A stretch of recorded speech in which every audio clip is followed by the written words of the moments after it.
Software Startup Akademija je projekt koji smo pokrenuli malo prije Nove godine. Prijavilo se nekih 600-tinjak studenata u 3-4 različita grada. Projekt kao projekt naslanja se na Imagine Cup natjecanje koje radimo već duži niz godina i ono što smo vidjeli da postoji jedna velika količina rješenja koja su dobra, postoji iza njih stoji nekakav rad i trud, a nikad ne ugledaju svjetla dana.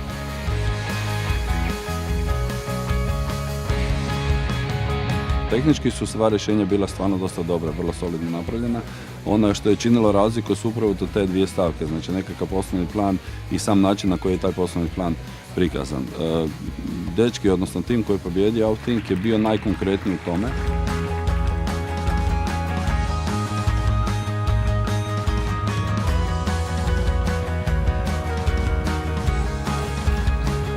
Krenuli smo na natjecanje na Imagine Cup i tu se natječemo u kategoriji World Citizenship, dakle ideja je da se riješe neki od najtežih svjetskih problema pomoću tehnologije. Djeca s autizmom moraju da bi usvojili neke vještine, moraju ih ponavljati jako velik broj puta, čak 500 puta dnevno i tako svaki dan. Općenito im je rad sa računalom je puno zanimljivijim i puno je veća motivacija za nešto što moraju jako velik broj puta ponavljati.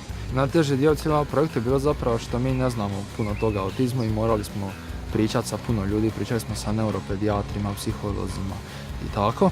I to je bilo, trebalo sve to komponirati nekako da to zapravo ima smisla i da to bude korisno na kraju i naučili smo puno toga. Osvojili smo nekako Software Startup Akademiju koja nam je dala benefit u vidu novčani i u vidu potpore Microsofta da možemo dalje krenuti implementaciju i razvijanje našeg sustava, što će nam mnogo pomoći da ovaj sustav što brže implementiramo i pomognemo autističnoj djeci. Pa trenutno planiramo što više sustava naprijediti u Centru za autizam u Splitu, planiramo se širiti i kod Centara za autizam u Zagrebu, te neki daljnji planovi su to što bolje poboljšati za Imagine Cup finale u Rusiji. Ljudi koji guraju ideje, ovo im je prilike da isplivaju iz mase i da pokušaju napraviti nešto sami, tako da svi koji su sudjelovali na Startup Akademiji neka se sigurno prijave opet jer ćemo raditi i sljedeće godine, i sljedeće godine, i sljedeće godine, i sljedeće godine.